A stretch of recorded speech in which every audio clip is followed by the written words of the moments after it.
السلام عليكم ورحمه الله وبركاته. ازيكم عاملين ايه؟ يا رب تكونوا نايم بخير. النهارده هعمل لكم فيديو جديد. النهارده هنعمل الجزء الثاني بقى اللي هو بارت 2 من الفيديو بتاع المره اللي فاتت اللي هو زمن المضارع مستمر. تمام. فالنهارده هنتكلم عن الافعال التقريريه او افعال الحاله او الافعال التي لا تقبل الاستمرار. تمام، ليها كذا معنى. فالنهارده بقى هنشرحهم بالتفصيل. فعايزاكم تكونوا مركزين جدا جدا جدا جدا جدا بجد.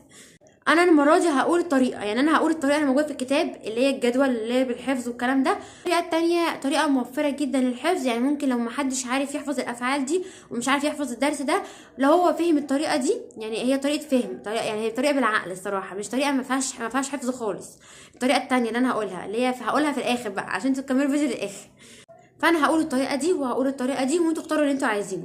تمام. وطبعا الافضل ان نبقى عارفين الطريقه دي وعارفين الطريقه دي ونمشي بالاثنين، يعني مش نمشي بحاجه وحاجه لا، نمشي باثنين عادي. يعني طريقه اللي هي في الكتاب عادي اللي نحفظها والطريقه الثانيه ناكد بيها. تمام.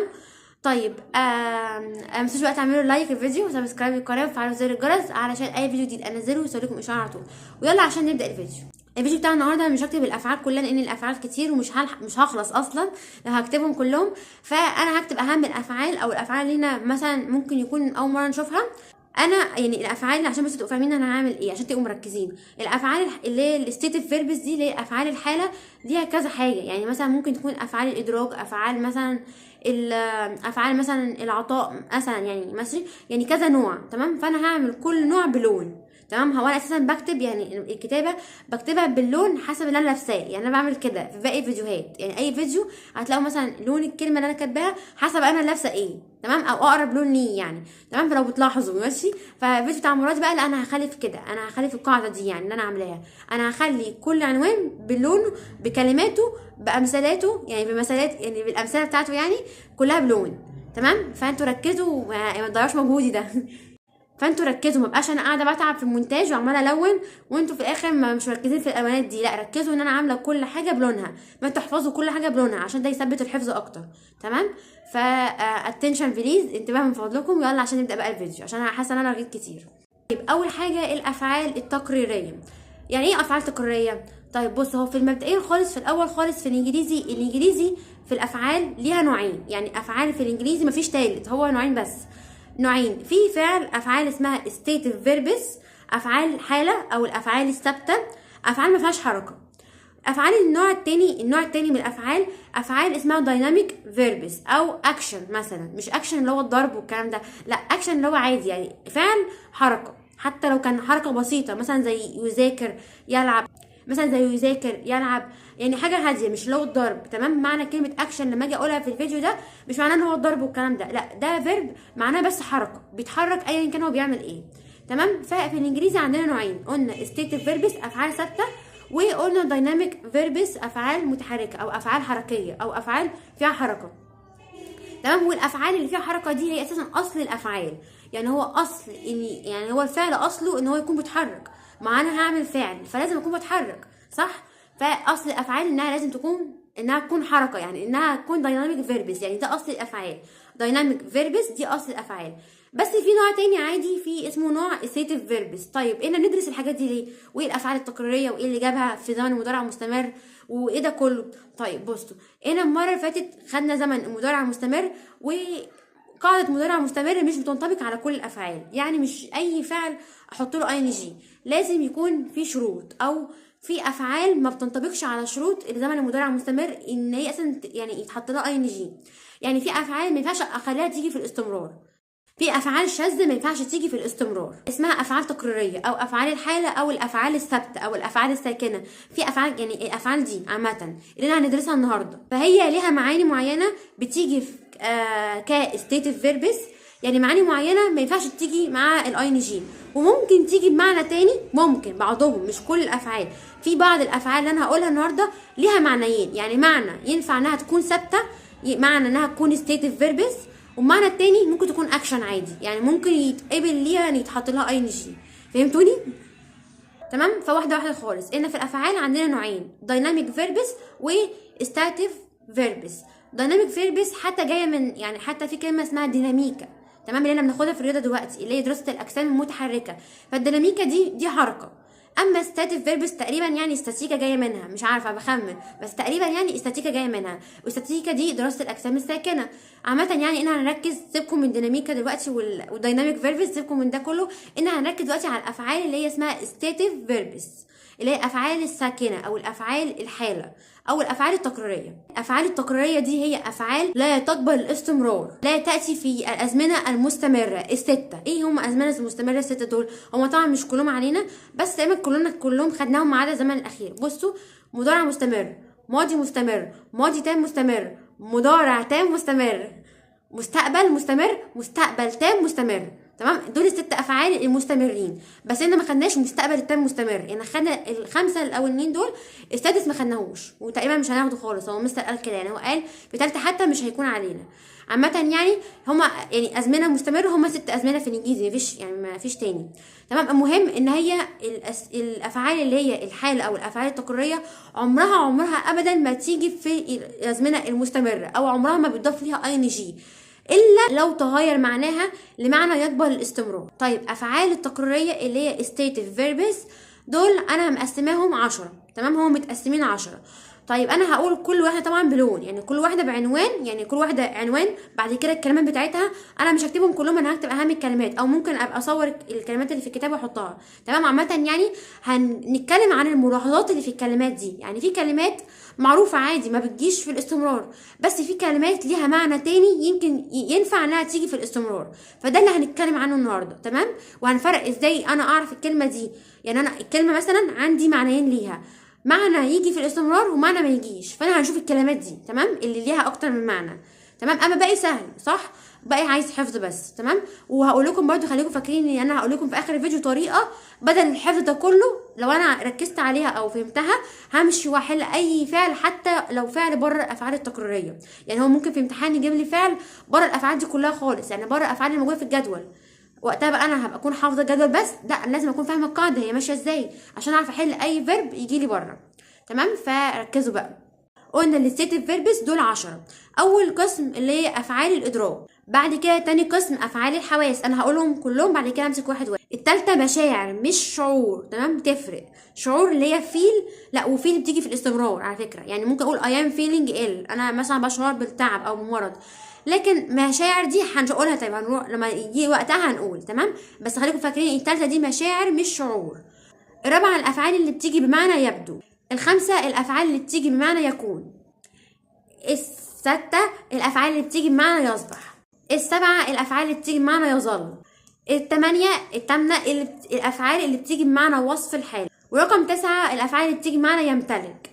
10 واخيرا الافعال اللي هي قصيرة الحدوث. قبل ما ادخل على اول واحد، شايفين الفعل الترتيب الرقم الرابع، الافعال اللي بتيجي بمعنى يبدو ويكون ويصبح ويظل ووصف الحاله، عليهم ملحوظه صغيره عايزه اقولها قبل ما ابدا، عشان لما ادي مثال في الاخر تكونوا فاكرين، او لما نجي لها نكون فاكرين برده، ما تكونش معلومه جديده.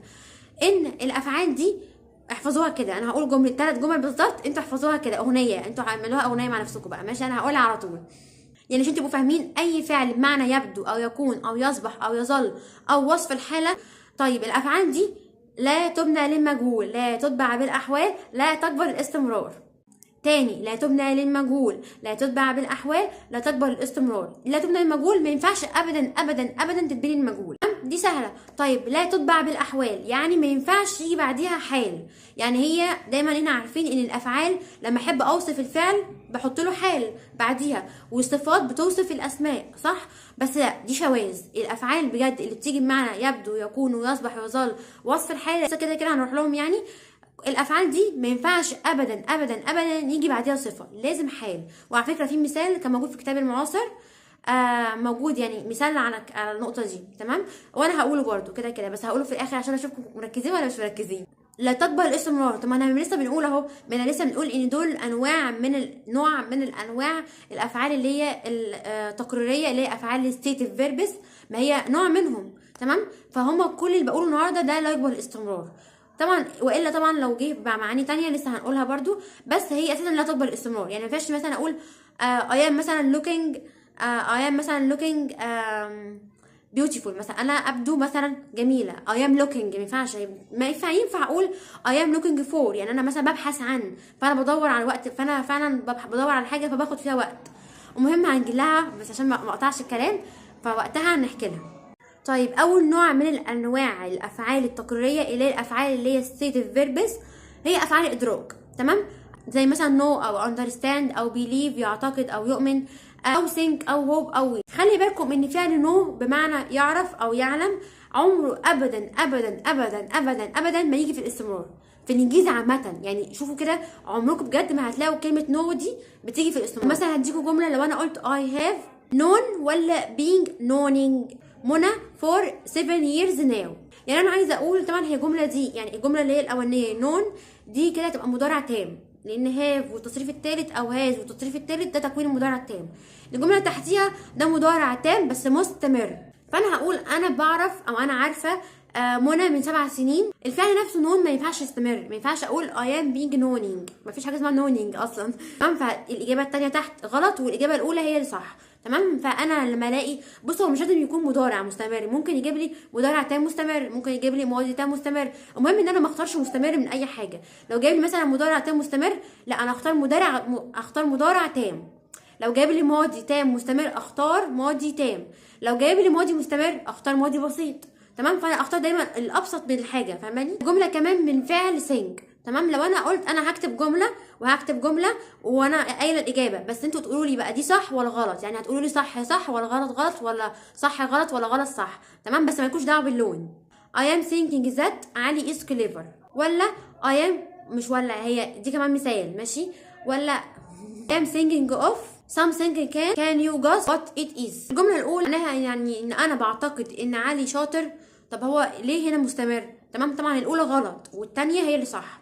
تمام، الاولى غلط لان هي think هنا ليها معنيين. اولا think ممكن تيجي بمعنى يعتقد، وthink ممكن تيجي بمعنى يفكر فيه. تمام، فهي لو جت بمعنى يعتقد مش هتستمر، لاني انا بعتقد، يعني فين الاستمرار هنا؟ تمام، ما فيهوش حركه اصلا، هو اساسا فعل ساكن اللي هو كمان فعل معنوي اصلا، مش عارف حتى امسكه صح. فهو فعل مش هينفع يستمر، لان انا جايه بقول ان انا بعتقد ان علي ماهر، فهو ما فيهوش استمرار، مش شايفه ان هو فيه استمرار. فالجمله الاولى غلط، ما ينفعش ان هو يتحط له اي ان جي، كنت المفروض اقول اي ثينك بس. لكن الجمله الثانيه صح لان هي جايه هنا بمعنى يفكر فيه، لان انا يا جماعه ممكن اتحرك، يعني ممكن يتحرك عادي، يعني ممكن مثلا انا اقعد اعمل كده، مش هو مثلا اللي بيقعد يحرك، مش هو مثلا اللي بيقعد يفكر بيعمل كده بجد يعني، فهو ممكن يتحرك. اما فعل يعتقد انا مش عارفه امثلها اصلا، يعني بصوا شوفوا الفعل اللي تقدروا تمثلوه، لو عرفتوا تمثلوه خلاص. ان الفعل ثينك معنى يفكر، لو جت بمعنى يفكر اقدر امثله، يعني انا مثلا بفكر مثلا اهو، مثلا بفكر في كده مثلا، مش معنى مش لازم مثلا عشان مش لازم علشان افكر لازم اتحرك، يعني مش لازم اعمل كده، بس يعني هما بيقولوا دايما كده ان فعل think لو جت بمعنى يفكر فيه يقبل الاستمرار.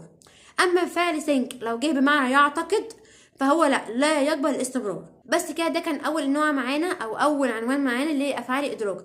تعالوا نروح للنوع الثاني او العنوان الثاني اللي هي افعال الحواس، وانا مش هحتاج منهم، يعني هم كلهم كويسين، يعني كلهم ما فيهمش ملاحظات غير على فعلين بس، اللي هو فعل هير والفعل سي بمعنى يسمع والسي بمعنى يرى. اقول المثال على طول بعد كده هقول الملحوظه عليه. تمام، فطبعا انا هقول مثال هنا ومثال هنا، ومالكوش طبعا خالص باللون، مالكوش دعوه باللون. وانتوا تقولوا صح ولا غلط، انا هكون قايله الاجابه. لو قلت I am hearing with my ears now، لا I have been hearing from منى for 3 months now. طيب صح ولا غلط ولا غلط ولا غلط ولا صح ولا غلط صح ولا صح غلط؟ المهم يعني انتوا طبعا جاوبوا بعد كده يبقوا افتحوا الفيديو.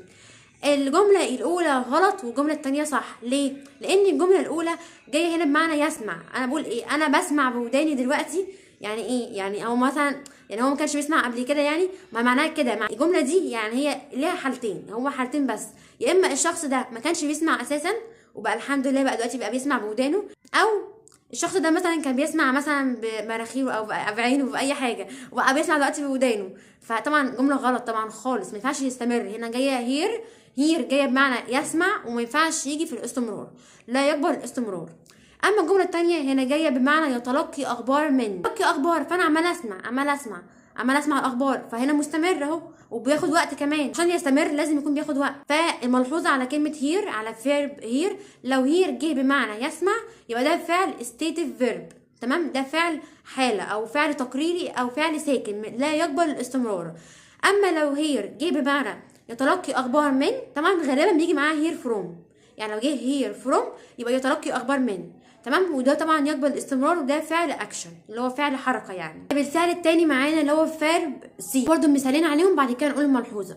لو انا قلت I am seeing with my eyes now، ولا يعني صح ولا غلط؟ والجملة التانية I am seeing the dentist next Monday. الجملة الأولى طبعا دي هبل خالص، يعني ايه أنا بشوف دلوقتي بعينيا، يعني برضو لها حالتين، يا إما الشخص ده كان أساسا أعمى فبقى بيشوف، أو إن الشخص ده كان مثلا بيشوف مثلا بودانه مثلا، ما هو المرة اللي فاتت كان عن هير، المرة دي بقى بيشوف بودانه فبقى بيشوف بعينه دلوقتي. طبعا المثال ده طبعا ده غلط، ما ينفعش. لو جه فيرب سي بمعنى يرى بيشوف، ما ينفعش يجي في الاستمرار، لان انا دلوقتي بشوف بعيني مستمره، لا مش هينفع.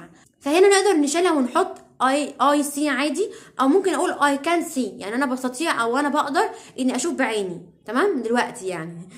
اما المثال التاني ده صح 100%، علشان سي هنا جايب معنى يقابل او جايب معنى يزور، تمام. لو انا مثلا هو هنا بيقول ان انا هزور الدكتور اللي هو دكتور الاسنان، يعني اللي هو الدنتست، تمام، يوم الاثنين الجاي، هنا جاي معنى يزور، تمام. فهنا عادي فيرب يجي يتحط له اي جي. فملحوظه على فيرب سي ان سي ليها معنيين زي هير كده، بس سي ممكن تيجي بمعنى يرى، ولو جت بمعنى يرى يبقى دي كده فيرب ستيتيف فيرب، يعني هي فعل حاله او فعل ساكن او فعل لا يقبل الاستمرار.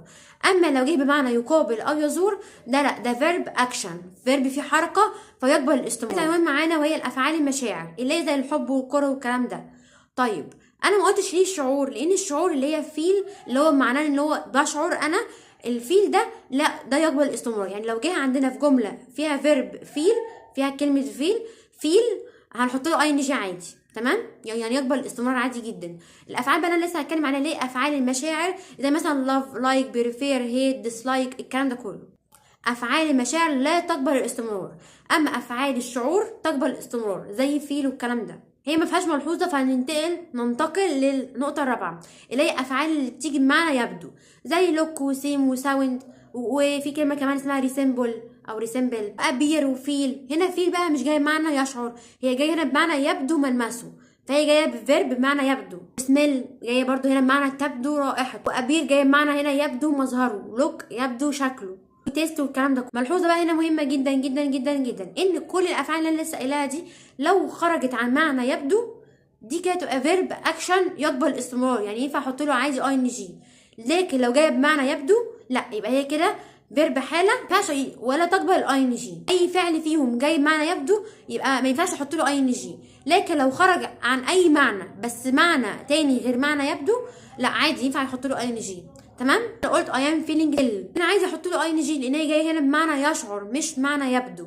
لو كانت جايه بمعنى يبدو ما كانش ينفع احط لها اي ان جي. انا اقول how are you feeling today، يعني انت عامل ايه دلوقتي او ايه اخبارك، معناها كده، فبرضه عادي ينفع احط لها اي ان جي لان هي جايه هنا بمعنى يشعر. عايزه اتكلم شويه عن الفعل لوك دي ليها معنيين، ليها معنى ينظر اللي انا لسه قايلها من شويه، ليها معنى ينظر او ليها معنى يبدو، تمام. انا هديكم مثال عن ده ومثال عن ده وطبعا شوفوا صح ولا غلط، وقلت لكم مالكوش دعوه باللون.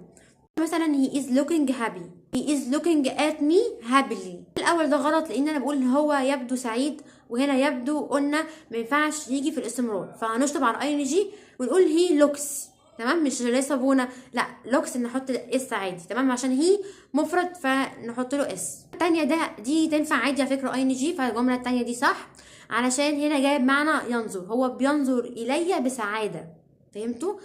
كان الجمله الاولى كانت معنى يبدو، لكن الجمله الثانيه معنى ينظر الي بسعاده.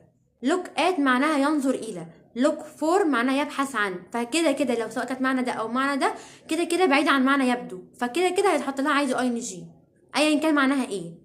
طيب نطلع بقى من بره افعال يبدو دي عشان دي موال كبير، خلاص انا كده خلصناها. ندخل على الافعال اللي هي العنوان الخامس اللي هي افعال المعنى يكون، اللي هي فيرب تو بي. يعني فيرب تو بي عامه هي لا تقبل الاستمرار، يعني انتوا شفتوا حاجه اسمها مثلا يعني اللي هو بيبقى فيرب لوحده من غير فعل كمان، يعني مثلا قلت ايامينج حتى مش عارفه انطقها والله، يعني مثلا لو قلت ايامينج مثلا هابي مثلا، ينفع اقول كده؟ ما ينفعش. طيب ما ينفعش تقبل الاستمرار عامه الا لو تغير معناها الى معنى يتصرف او يسلك سلوك بصوره مؤقته، يعني لو هي خرجت عن معنى يكون، لو بقى معناها ان هو يتصرف بصوره مؤقته او يسلك حاجه بصوره مؤقته، ينفع عادي احط لها ان جي. تعالى بقى نقول الامثله عشان نوضح اكتر. قلت منى is always polite, now she is being rude. يعني انا بقول ان منى دايما مؤدبه، ولكن الان يعني هي بقت بتسلك سلوك وحش. هنا بينجي مش معناها يكون، لان هي لو كانت معناها يكون ما كانش ينفع احط لها ان جي، هي اساسا الجمله صح. هنا جاي معنى يسلك، يعني هي منى طول عمرها مؤدبه، بس مش عارفه ليه هي مالها الايام دي بقت بتتصرف بطريقه وحشه، فمعناها ان هو بيسلك سلوك او بيتصرف بس بصوره مؤقته، هو مش دايما كده. هنا لو جاي معنى يتصرف او يسلك سلوك بصوره مؤقته، هي كده كده بصوره مؤقته، تمام، فهنحط لها عادي اي ان جي، يعني تقبل الاستمرار لو جت بمعنى ده. يبقى سادس نوع من الافعال هي الافعال اللي بتيجي بمعنى يصبح، زي بيكم وكم وجو على فكره وجرو وجيت، كل الافعال دي ينفع تيجي بمعنى يصبح. طيب جو ليها معنى كمان، ممكن تيجي بمعنى لو جت بمعنى يذهب تبقى دي فيرب اكشن، يعني ينفع احط له اي ان جي عادي جدا، لكن لو جت بمعنى يصبح لا، ده فعل ما ينفعش احط له اي ان جي. طيب فعل كم معنى ياتي، لو جه بمعنى ياتي عايزه احط له اي ان جي، لو جه بمعنى يصبح لا ما ينفعش احط له اي ان جي. فهمتوا الطريقه يعني لو جه باي فيرب تاني غير معنى يصبح عادي جدا احط له اي ان جي، غير كده لو جت بمعنى يصبح لا ممنوع احط اي ان جي. مثلا be careful a car is coming، فالجمله دي صح لان انا بقول كن حرص، او يعني خد بالك العربيه جايه، فالعربيه هنا يعني come هنا جاي بمعنى ياتي مش بمعنى يصبح، فلما جت بمعنى ياتي احط لها عادي اي ان جي، فالجمله صحيحه. سابع نوع من الافعال اللي هي الافعال اللي بتيجي معنى يظل، مثلا زي stay وكيب وريمين، ما فهمش حاجه خالص. تعالوا بقى نروح للنقطه الثامنه. تامن نوع من الافعال اللي هي الافعال اللي بتيجي بمعنى وصف الحاله، فعلين بمعنى ميجر او وي، دول اللي عليهم تركات، يعني كان في افعال كتير قوي.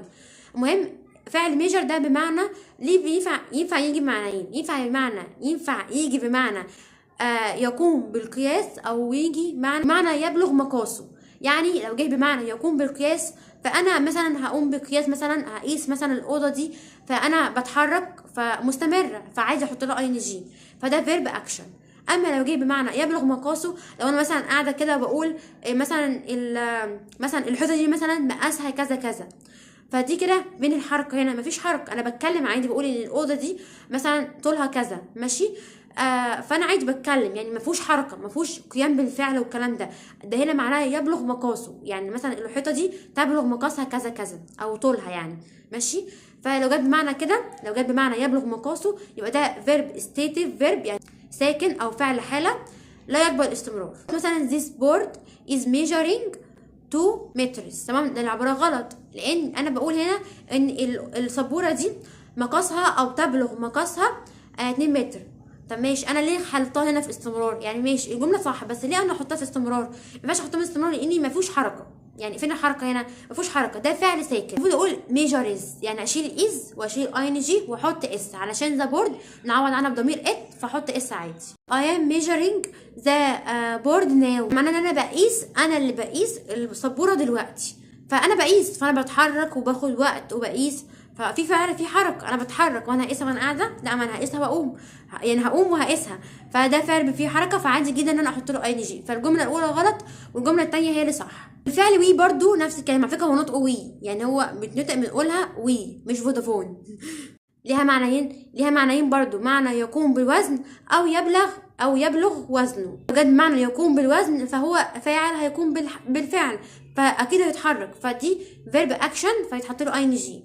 اما لو جاي بمعنى يبلغ وزنه، فده لا، ده فيرب ستيتيف فيرب، يعني ستيتيف فيرب فعل تقريري، فعل حاله، فعل ساكن، فده لا يقبل استمرار. نوع من الافعال اللي هي الافعال اللي بتيجي معنى يمتلك، زي مثلا كلمه بوسس، اون، بيلونج، بس بيلونج ده بيجي معاها حرف الجر تو، معناه ينتمي الى او يخص. فعل هاف بقى ده مشكله جدا، لان هو ليه معاني كتير جدا جدا جدا جدا، يعني ممكن يجي اهو زي ما انتم شايفين، ممكن يجي بمعنى يملك، تمام، ده تمام المعنى الشائع او يعني مشهور ليه، ان ممكن هاف بيجي معنى يملك، اي هاف اكار، يعني انا عندي عربيه مثلا يعني.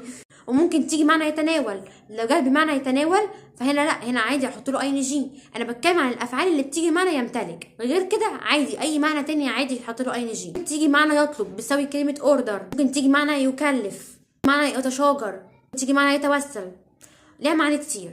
بس بقى هنا في ملحوظه مهمه جدا، ان افعال اللي هي بتيجي بمعنى يملك زي هاف واون وبوسس وكل الافعال دي لا تبنى للمجهول ابدا ابدا ابدا ابدا. هاف بالذات، يعني هاف لا يبنى للمجهول حتى بمعانيه مختلفه. يعني لو جه بمعنى يملك، حتى يعني حتى لو جه بمعنى يملك، جه بمعنى اي معنى تاني غير حتى، قصدي لو جه بمعنى يتناول، لو جه بمعنى يتناول يعني اي معنى ليه غير معنى يملك فعمره ما بيبني مجهول. يعني عمره ابدا، بصوا يعني ايه افعال المعنى يملك عمرها ابدا ما بتبني مجهول. وي هاف سواء كان بمعنى يملك او باي معنى برضو عمره ما بيبني مجهول. قلت مثلا I am having my breakfast، يعني انا بتناول الفطار بتاعي، فهنا عادي جمله صح لان انا قايله اي ان جي، لان انا هنا جايه بمعنى يتناول مش جايه بمعنى يملك، فاحط لها اي ان جي عادي.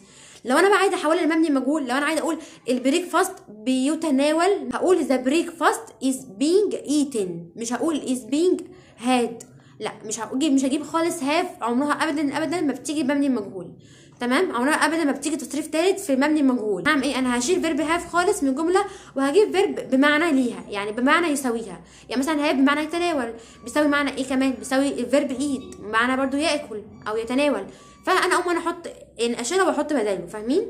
اخر مثال بقى معانا خالص، لو انتوا فاكرين انا كنت قايلاه من شويه ان انا هقوله عشان اشوفكم مركزين ولا لا، فانا هقوله بقى النهارده. لو قلت مثلا his wife's food tastes space so he eats outdoors، اكيد ايه يعني؟ اكيد منطقي جدا، اكيد طعم وحش، اكيد يعني لان بيقول طعام ذوقه ايه، عشان كده هو بياكل بره، فاكيد يعني اكيد طعم وحش. فمنطقي كده هنستبعد الويل وهنستبعد ديليشس. تمام، ما بقيناش غير باد وبادلي، وانا قلتها في اول فيديو والله، قلت ان تيست الافعال اللي بتيجي بمعنى يبدو، لان تيست هنا بمعنى يبدو.